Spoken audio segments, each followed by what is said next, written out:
Hello, everyone. It's a pleasure to be with you all today.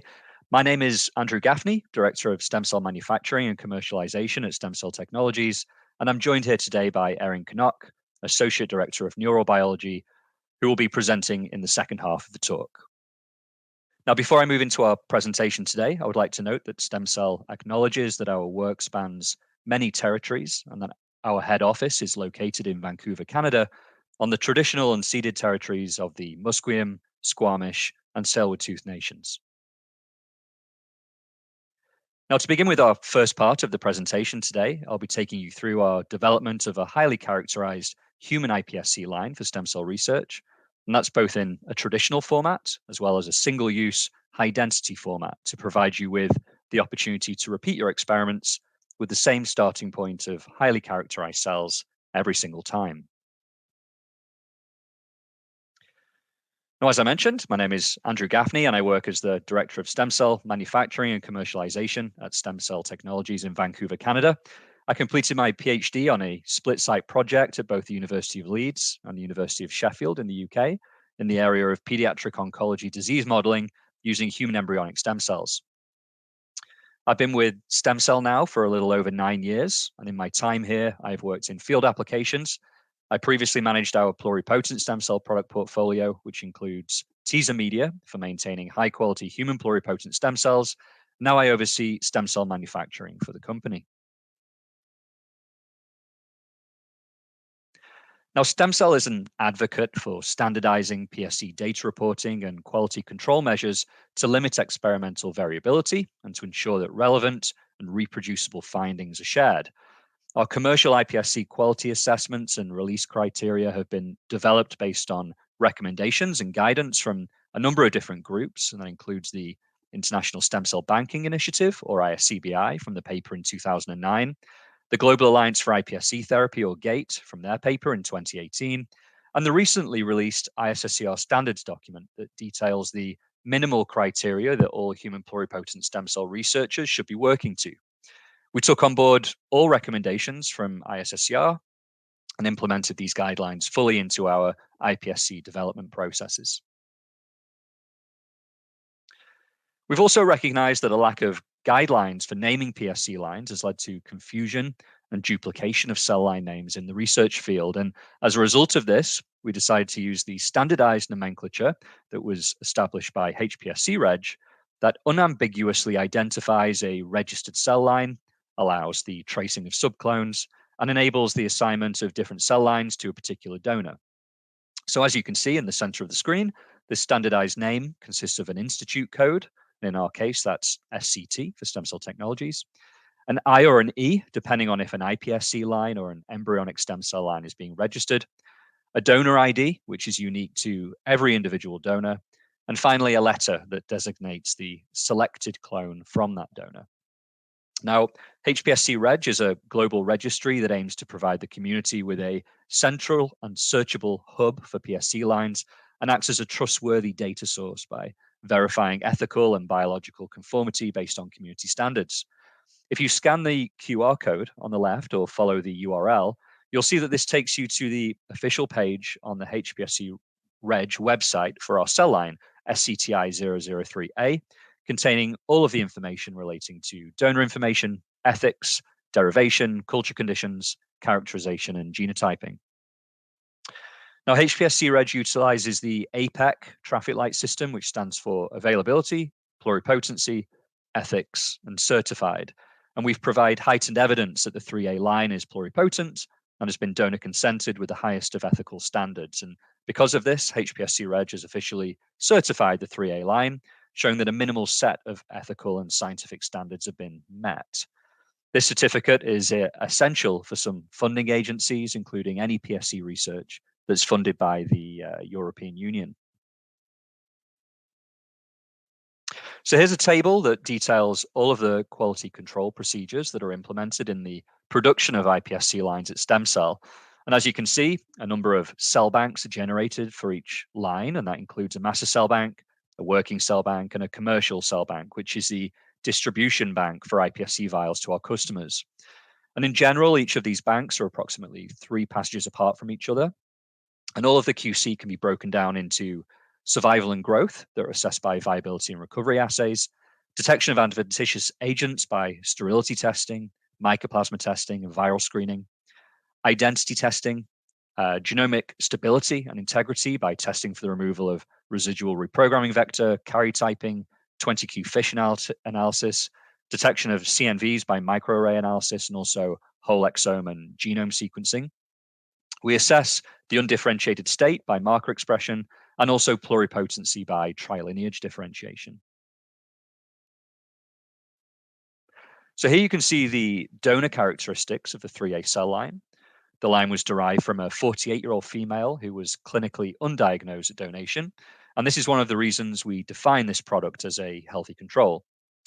Here we present a number of different donor characteristics that are separated by those that are self-declared, such as race, ethnicity, and tobacco use, and those that we've calculated, like height, weight, ancestry, and pathogenic genetic variants. Now, the 3A cell line is optimized for maintenance in MTs on HESC qualified matrigel and is passaged using releaser. When thawing the cell line from the cryovial for the first time, we recommend resuspending the cell pellet in 1 milliliter of MTs and aliquoting the cell suspension at varying densities throughout a 6-well plate. And as you can see from the image on the right, our seeding volume recommendations range from as low as 15 microliters up to 150 microliters per well. The cell should be fed as per the recommended guidelines for MTs and the well presenting with the optimal colony density should be selected at day 7 for passaging. It's important to note that the 3A cell line has been expanded and cryopreserved as aggregates, and we suggest that for routine maintenance, our customers continue with this passaging method to reduce the likelihood of any karyotypic abnormalities from taking over the culture. Now here you can see examples of the high quality undifferentiated cell morphology that's presented by the 3A cell line. These images were captured after thawing and expanding the cell line in MTs on matrigel. And as you can see, the large round PSC colonies presented with defined borders contained densely packed cells and developed multi-layering in the center when the culture was ready to be passaged. The iPSCs retained prominent nucleoli and presented with a high nuclear to cytoplasmic ratio, which is what is expected for high quality undifferentiated human pluripotent stem cells. Now, as I mentioned, we recommend thawing PSCs at varying volumes, ranging from low to high in a 6-well plate. And here you can see examples of 3 separate volumes that were thawed and seeded into a plate at the same time and grown until day 7, which is the recommended time for passaging. We recommend that a culture is passaged once it's reached an optimal density, and that consists of large multi-layered colonies that appear as phase bright under a phase contrast microscope and have just begun to merge. So from the images on the screen, the culture on the right would be the most appropriate for selecting for passaging.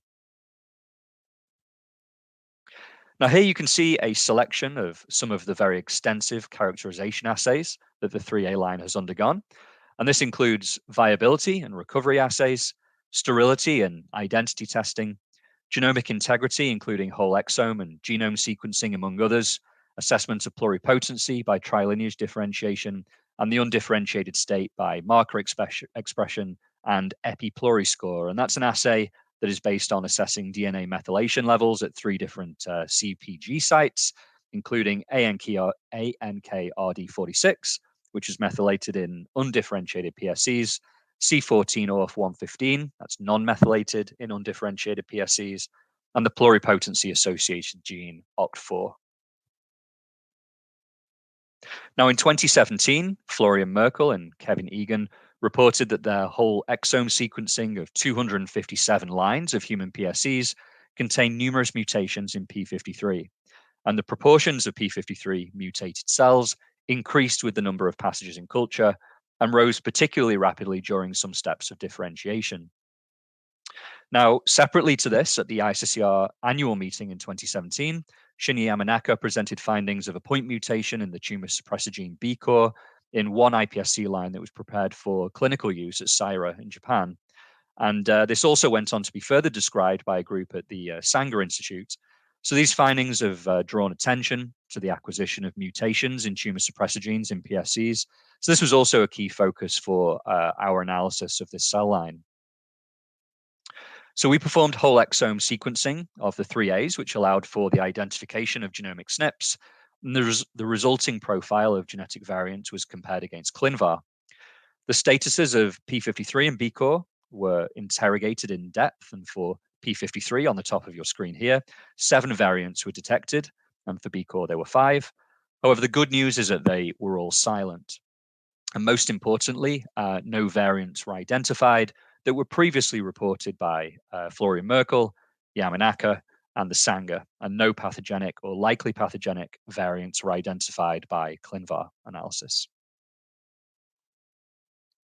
Now, it's important to identify a iPSC donor's ancestry to be able to interpret the impact of personal genetic variation on experimental results. So we process the whole exome sequencing data using EthSeq, which is an analytical pipeline for identifying conserved ancestral groups. The donor profile was compared to a reference database containing thousands of genotypes of known ancestries, and that was collated from the 1000 Genomes Project. Subsequent principal components analysis identifies donor ancestry by comparison to the reference database and calculates a percentage for each ancestry. So the resulting ancestry for the 3A donor was determined to be 78.2% European and 21.8% South Asian. Now, I should note that despite focusing on characterization and QC today, a large amount of the work that went into commercializing this cell line was to demonstrate its compatibility with a number of different differentiation protocols, some of which you can see on the screen right now.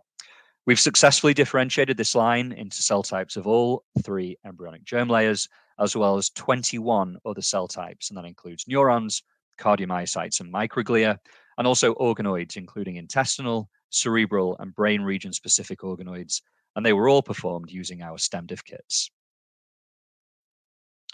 As well as testing the compatibility of 3A with multiple differentiation protocols, we also tested its ability to scale up in bioreactors using teaser AOF 3D media. Now, in order to initiate this experiment, 3A cells were transitioned from 2D culture in mTeaser Plus to expansion and suspension culture for 8 serial passages in teaser AOF 3D with consistent expansion. Initially, cells were expanded using a 250 ml Nalgene storage bottle with media volumes ranging between 15 to 60 mils. The cells were further expanded for an additional 3 passages using the PBS Mini with a suspension culture volume of 100 mils. The linear log cumulative fold expansion plot indicates robust and consistent expansion with no lag or adaptation phase at the beginning of culture when the cells transition from a 2D to a 3D environment. We also saw an average daily fold expansion of 1.5, with each passage being 3 or 4 days long, and a total of 1 billion viable cells were reached after 5 passages. So I think it goes without saying that most attendees of the webinar here today appreciates that human iPSCs have emerged as a transformative tool for a wide range of biomedical research applications, and that includes disease modeling, drug discovery, and regenerative medicine. And that we also realize that with long-term culture of these cells comes some drawbacks and challenges, and that can include genetic instability, issues with reproducibility from passage to passage, and a number of labor-intensive processes as well. So today I'd like to introduce a new product from STEMCELL with the goal of addressing some of these challenges, and this is called iPSC Direct. Now, on the top of your screen, you'll be familiar with the traditional iPSC workflow, which involves generating a cell bank that requires characterizing prior to any expansion, long-term maintenance, which of course places selective pressure on cultures every time they're passaged, and then differentiating downstream when it's required. iPSC Direct removes any aspect of long-term maintenance, allowing you to start from the same highly qualified cells for every single one of your experiments. I should also mention that iPSC Direct has been manufactured using the SCTI 003A cell line. So the workflow is very straightforward and simply involves removing an iPSC Direct vial from the freezer and thawing it into mTeaser Plus, supplemented with Clona 2, 24 hours before initiating your downstream experiment. And this can be done on both Matrigel or laminin 521. And once the cells have recovered a day later, they are then free to be used for any application you wish, such as downstream differentiation. Now, depending on the type of assay or application that you're going to go on and perform with your cells, many are highly dependent on reaching specified starting densities. And this is of particular importance with many differentiation experiments. So to allow for this, we provide recommended seeding densities after thawing the cells, depending on if you want to reach a low, medium, or high confluency before initiating your downstream experiments. And the morphology and density that you should expect to see after 24 hours after seeding can be seen from the 3 images on the screen now. One of the key differences with iPSC Direct is that this is a single cell product, and this means that you can easily count the number of cells that you're seeding for each experiment rather than having to tediously count the averages of clump numbers. Now, as with the lower density 3A product that I presented on earlier, we've also performed the same number of characterization assays on the commercial iPSC Direct vials that you'll be purchasing into your lab. And this means that you'll be initiating all of your downstream experiments with the reassurance that your cells are of the utmost quality. And this removes one of the key pitfalls of using PSCs, and that is variability. Now, here you can see a selection of the data that we provide with the certificate of analysis for the product. And that includes things like the karyotype of the cells, copy number variants by SNP array, and the undifferentiated marker expression using OC4 and TRA160. Now, as one of the key applications of iPSC Direct will, of course, be differentiation, we've made sure to test the commercial distribution vials for their trilineage potential. And we did this using the STEMDiff trilineage differentiation kit. iPSC Direct was seeded 24 hours prior to initiating the experiment, and 5 to 7 days later, we gathered the data for the different germ layers and saw over 70% dual expression for markers of each lineage, and that included PAC6 and nestin for ectoderm, NCAM and brachyury for mesoderm, and CXCR4 and SOC17 for endoderm. And this marker expression was analyzed by flow cytometry. And as well as demonstrating trilineage differentiation using the STEMDiff trilineage kit, we also took iPSC Direct cells further by generating neuroprogenitor cells, ventricular cardiomyocytes, and also hepatocyte-like cells using the relevant STEMDiff kits. Now, these protocols range in duration, and the resulting cells were characterized using a range of methods, such as ICC for the neuroprogenitors, identification of beating monolayers for the cardiomyocytes, as well as CTNT expression, and the characteristic polygonal morphology and binucleation for hepatocyte-like cells, as well as A1AT and ALB expression. Finally, iPSC Direct also demonstrated high transfection efficiency for anyone that is interested in potentially genome editing these cells. And in this experiment, we transfected iPSC Direct with eGFP mRNA when the cells were approximately 50% confluency, and we visualized the GFP 24 hours after transfection. And as you can see from the flow plot on the right of your screen, we achieved 49% efficiency of GFP expression at this stage. And with that, I'd like to conclude my section of this presentation and to provide you with some conclusions of SCTI-003A and iPSC Direct. STEMCELL's developed the healthy control human iPSC line, SCTI-003A, and that was manufactured under stringent quality control standards. The 3A line has been successfully differentiated to 24 cell types to date. That includes cardiomyocytes, neurons, and microglia, among others. iPSC Direct is a single-use, high-density version of the 3A iPSC line, and with iPSC Direct, cells can be thawed and prepared for differentiation to downstream cell types in as little as 24 hours. If you'd like to learn more about these two products, you can scan the QR codes on the bottom of your screen right now or follow the URL. Now I'll pass this presentation over to Erin, who will take you through the development of our neural progenitor cell product. So Erin, over to you. All right. So thanks very much, Andrew, for the introduction. And in this part of the webinar today, I'm going to be talking to you about the potential of human pluripotent stem cell-derived neural progenitor cells that are derived from the 3A line that Andrew has just introduced to everyone. So my name is Erin Knock, and I'm the Associate Director of Neurobiology in the Research and Development Department here at STEMCELL Technologies. And in my past life, I led an academic career where I did my PhD in human genetics at McGill University, looking at the genetics and epigenetics of colon cancer formation, and then went on to do some postdocs at the University of Cambridge and the University of Toronto, where I really got into stem cell biology, first from a developmental biology standpoint, looking at the epigenetic regulation of neural stem cell fate decisions, and then into pluripotent stem cell biology, generating models for studying Alzheimer's disease. So the subject of this section of the webinar is neural progenitor cells, which I'm going to refer to as NPCs for the rest of the presentation. And these are multipotent stem cells of the central nervous system. They arise at the neural plate folds to create the neural tube. And you can see that demonstrated on the diagram on the left of this slide. During this time, they are specified as neurectoderm, as opposed to the neural crest cells, which you'll see here in green, that migrate out to form the neuromesodermal derivatives, and of course, the non-neural ectoderm, like the epidermis that you see marked in blue. So neural progenitor cells give rise to the neurons, astrocytes, and oligodendrocytes that make up the central nervous system. And the schematic on the right of this slide shows the progression of NPC differentiation in the developing cerebral cortex over time.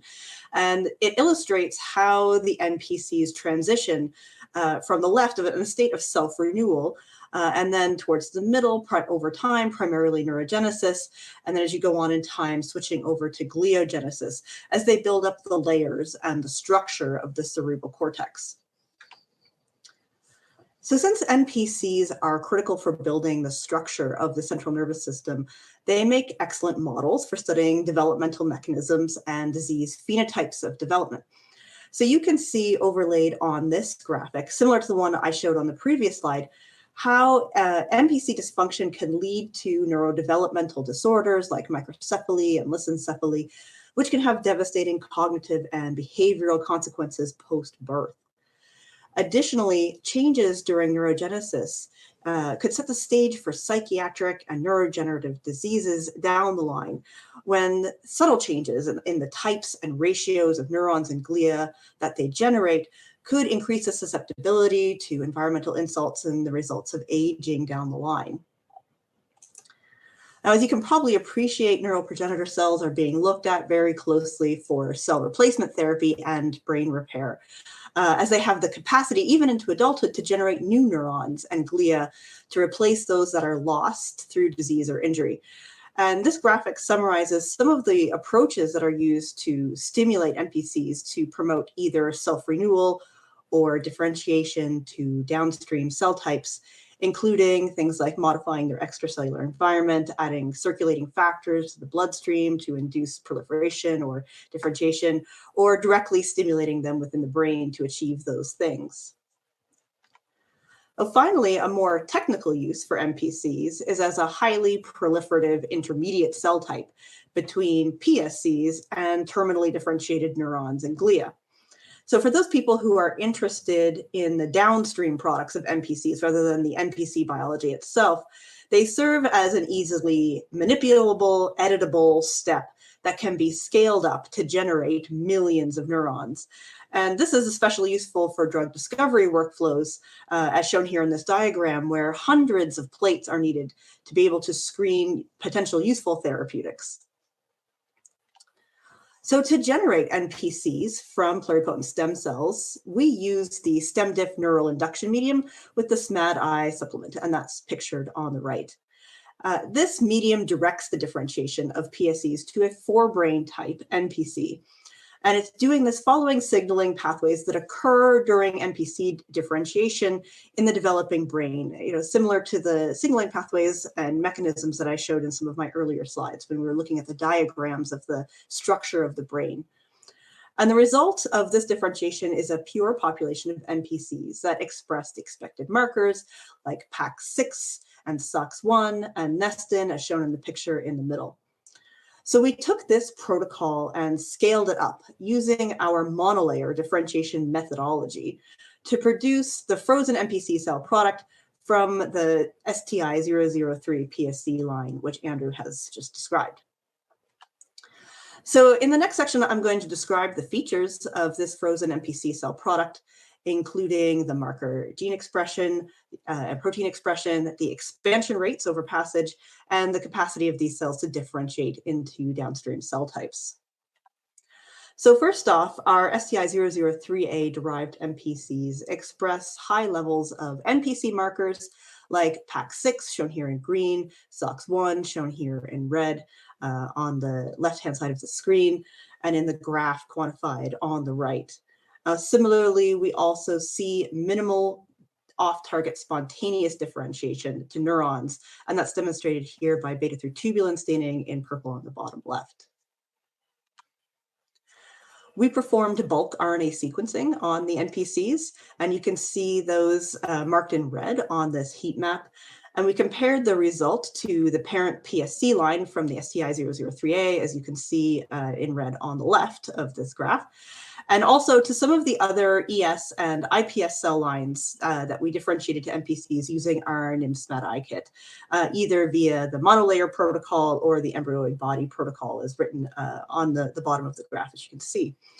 Now, across all these cell lines, what we observed was an increase in expression of a panel of expected NPC and neural genes in all of our NPC lines. And that is compared to the parent PSC lines. And you can see the names of the genes that we checked on the left-hand side of this heat map. So once we were satisfied that the NPC identity was as we expected, we examine the fold expansion of this line over 5 passages, as shown in this graph. Now, NPCs, particularly at the beginning of development, are proliferative, and they will expand to a certain extent. And so we looked at that average fold expansion over 5 passages in culture, and you can see we saw an average of 2.8-fold expansion per passage. And so at the end of 5 passages, we were able to generate about 220 million viable NPCs from a single vial of cryopreserved PSCs. So we further examined the differentiation potential over multiple passages. And here you can see the NPCs differentiated to neurons using our STEMDiff forebrain neuron differentiation kit. And shown here are the results from freshly thawed NPCs after 7 days of differentiation and 14 days in the maturation medium. And we see efficient differentiation to neurons, as shown by beta-3 tubulin staining in purple in panel B, and low levels of off-target glial differentiation, as shown by GFAP staining in green in panel C.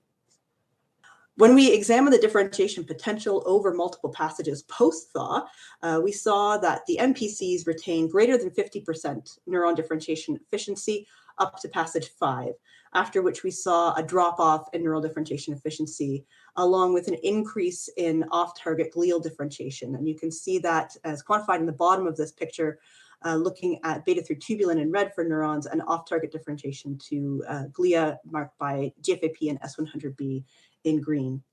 So we suspect that, similar to the in vivo timelines that I talked about earlier in this section, the NPCs after passage 5 are starting to switch from a primarily neurogenic fate to a more gliogenic fate. Now, of course, we can direct the differentiation of our NPCs to astrocytes, and we do that using our STEMDiff astrocyte differentiation and maturation kits. Shown here are representative images from freshly thawed NPCs after 3 weeks in astrocyte differentiation medium, followed by 3 weeks in astrocyte maturation medium. And we see efficient generation of S100B and GFAP positive astrocytes, as shown in green and red in panels B and C in this picture. And we looked at off-target differentiation to neurons, as shown by DCX, which is a marker of early born neurons in panel D. And we completed a similar experiment to what we did with the frozen cells over multiple passages, looking at neuron differentiation, but this time we looked at astrocyte differentiation. So you can see the high percentage of GFAP and S100B positive cells marked in red and green directly post-thaw, And then as we increase past passage 5 to passage 6 and even up to passage 10, they retain this high level of glial differentiation. And this supports our earlier hypothesis that at later passages, these cells have a very high gliogenic potential. Now, finally, we tested the effect of multiple freeze-thaw cycles on the function of the NPCs and their ability to differentiate. And we found that the NPCs at passage 2 could withstand an additional freeze-thaw cycle and still differentiate efficiently into forebrain neurons, as marked here by beta-3 tubulin, with low levels of off-target GFAP staining in green, as you can see in these pictures.